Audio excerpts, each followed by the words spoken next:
ৰাইজ আপোনালোকৰ মৰম আৰু আশীৰ্বাদৰ বাবেই আমি ওলাইছোঁ আজি এয়া ৰিলিফ দিবৰ কাৰণে। আচলতে আমি কেতিয়াও ভবা নাছিলোঁ যে আমি ইমানখিনি কৰিবগৈ পাৰিম, কিন্তু এইকেইদিনতে আপোনালোকে আমাক যিমানখিনি মৰম আৰু সহায়ৰ হাত আগবঢ়ালে তাৰ বাবেই আজি আচলতে এইখিনি কৰিবলৈ আমি সক্ষম হৈছোঁ। আৰু সঁচাকৈয়ে বহুত এটা ভাল এক্সপিৰিয়েঞ্চ হ'ল। মানুহখিনি কিমান বেছি দুখত আছে তাৰ পাছতো চাওকচোন, যেতিয়াই আমি শিৱসাগৰ সোমাইছোঁগৈ তাতেই আমাক এনেকৈ চৰবত দিছে খাবৰ কাৰণে। ভাবকচোন, তেওঁলোক নিজেই দুখত আছে, তাৰ পাছতো আমাক এনেকৈ শুশ্ৰূষা কৰিছে। তাৰ পাছত আমি গৈ পালোঁগৈ শিৱসাগৰ। আচলতে আমাৰ প্লেন বেলেগ আছিলে, সেইখিনি বাৰু মই বেলেগকৈ ভিডিঅ' এটা বনাই আপোনালোকক জনাম। যিহেতু আজি তালৈ গৈছোঁ, সেয়েহে আজিৰ ভিডিঅ'টো ভালকৈ দি লৈছোঁ। আৰু এয়া আমাৰ দাদাহঁতে তাতে লগ পালে, লগ পাই তাহাঁতিও অলপমান পানী আনি দিলে আৰু তাৰ পৰাই পানীখিনি যোগান ধৰি দিলে।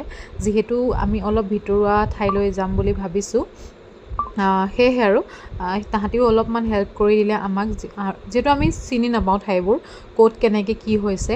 আৰু এটা প্ৰব্লেম হৈছে কি, একেখিনি ঠাইতে ৰিলিফখিনি পাই আছে।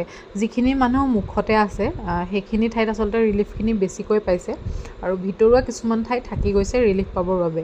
সেয়েহে আমি দাদাহঁতকো লগ ধৰিলোঁ, যিহেতু তাহাঁতি তাত আছেই এইকেইদিন মানুহখিনিৰ লগত লাগি পেলাই।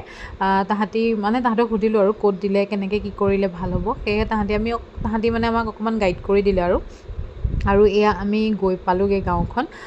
গাঁওখনৰ নামটো কি আছিলে সেইটোও সুধিবলৈ ধৈৰ্য নহ'লে।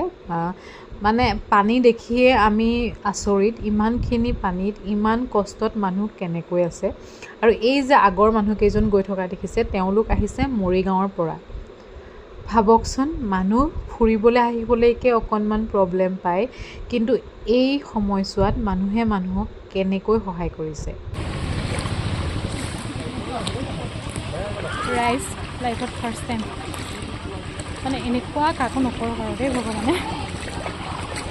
এদিন আহি এনেকুৱা হৈছে, সদায় থকা মানুহখিনিৰ কি হৈছে, পকা ৰাস্তা খোজকাঢ়িবলৈ নোৱাৰি, ইমানেই অৱস্থা বেয়া।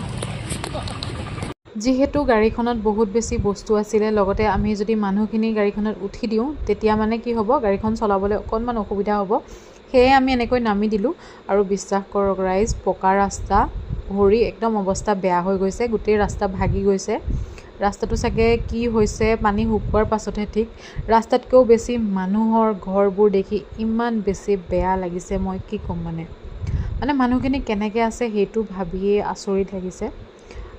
ভগৱানে এনেকুৱা পৰিস্থিতি যাতে কাকো নকৰক।